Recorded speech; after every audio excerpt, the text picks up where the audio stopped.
Apparently I am confined to this small circle. I'm not sure. It's never happened to me before, but I'll do my best. So recently I was talking, I hate to start with Canada because I don't wish to bore you, but recently I was talking to the Canadian foreign minister.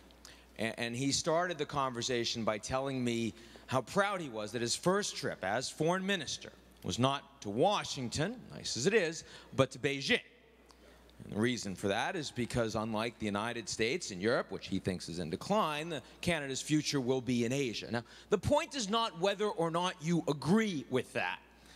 The point is that Canada has options.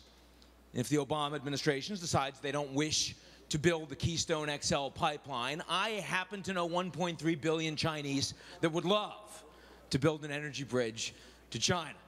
To Canada. As of last year, British Columbia was selling more timber to China than to the United States. Global warming might not be so great for Panama when that northern route opens for shipping.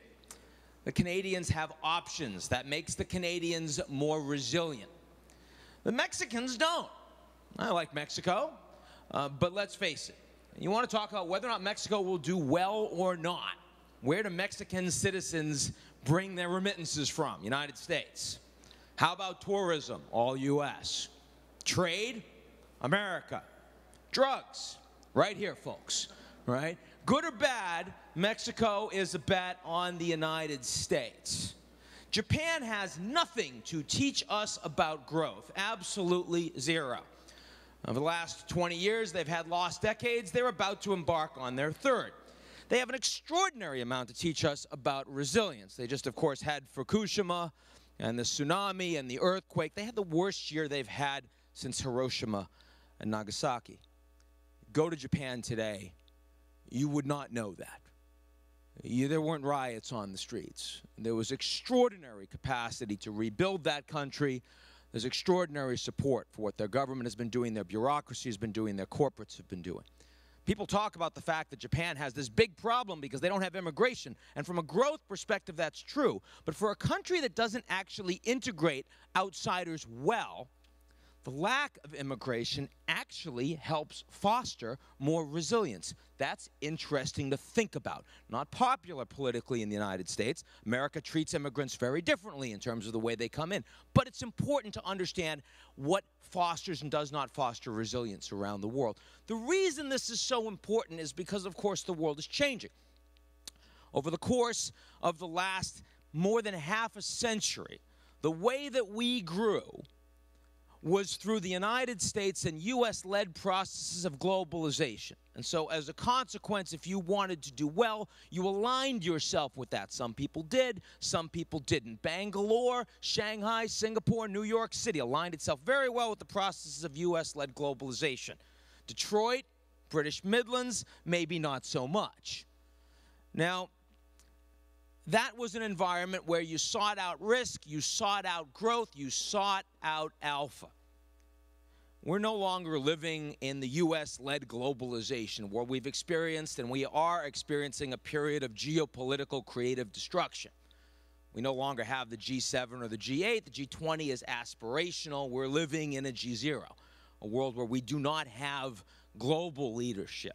There are different models, different values. You have state capitalism in China.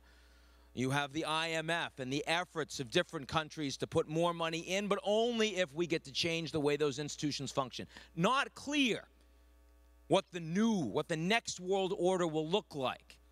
As a consequence, volatility is going up. When 50% plus of your global growth comes from emerging markets, volatility goes up. And when volatility goes up, you stop just looking for growth. You start focusing on growth and resilience together. And that means you stop just focusing on emerging markets. For the last 30 years, it was all the BRICS. And once the BRICS were passé, Goldman Sachs came up with the N11. That was the next slightly crappier but more growth emerging markets you could invest in. Right? In the N11 was included Pakistan, Iran, Yemen. I'm actually kidding about Yemen, but Pakistan and Iran were actually in there. The point is, if you want to just seek growth in a G0 environment, you're going to be investing in some fairly unsettled places. you have to think about growth and resilience together, which means you break apart emerging markets, you break apart the developed world, and you look at those countries that can pivot. Pivot states, as I call them. You look at those countries that can avoid being captured by a singular model, a singular state. This becomes extremely important. Ukraine would love to have a European customs union. It isn't going to happen. Instead, Ukraine's future is all about Russia. Ukraine can't pivot. Turkey, you look at Erdogan and the AK party, especially now that they've jettisoned their relations with the Israelis, and the Turks, they do the Middle East well. They do the United States pretty well. They do Europe reasonably well. Not that they're going to become full members, but the candidate membership status is useful. They do the Caspian well. They even do Russia well. Turkey pivots extraordinarily well.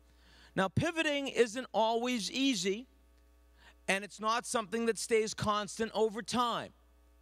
As I look at Asia, I see a lot of countries that want to pivot. I was with the Taiwanese president a few months ago, and he started by telling me how important it was that Taiwan becomes a member of the Trans-Pacific Partnership, the TPP, this trade agreement the U.S. is trying to foster with like-minded countries in the Western Hemisphere and in Asia.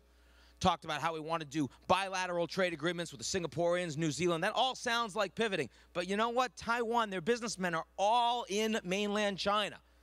That's not pivoting. As things get expensive in Shanghai, they go in the interior of China. That's not pivoting, right? Over time, as Asia continues to develop, you're going to have lots of countries that want to be more economically integrated with China, but they want to maintain strong strategic and political relations with the United States. That will increasingly be challenging for a number of these countries. Why? Well, because the United States is going to have to continue to provide credible assurances to these countries, despite the fact that the ability for the U.S. to do that will be constrained, and the benefits that the U.S. gains from it will be seen to be constrained. Furthermore, the Chinese will have to allow it. With much greater economic and therefore political influence, the Chinese will have to say that it's okay for those countries to maintain security relations and political relations with the U.S. Pivoting will become a challenge. Now, I saw in the last panel there was a bit of a difference in agreement on where China is going and how confident we are about China. That's appropriate. I'm conflicted myself. At Davos this year, PwC did an interesting survey. They asked global CEOs, as you look out to the future, what is the country that is most important for your success? 30% said China. 22% said the United States. About 14% said Europe. 5% said Japan. I assume they were all Japanese, because why else would you say Japan?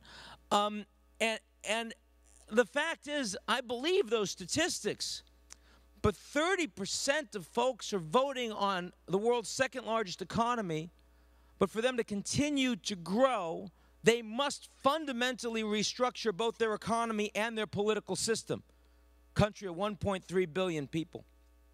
Maybe they'll be able to pull that off, and for the hope of the United States, I hope they will.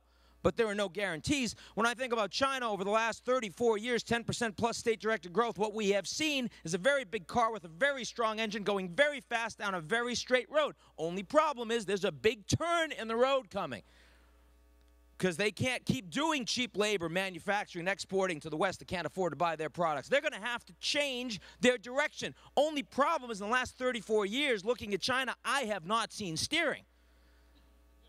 Maybe they have steering. I don't know. Right? If you don't know if they have steering, you're less convinced about their resilience.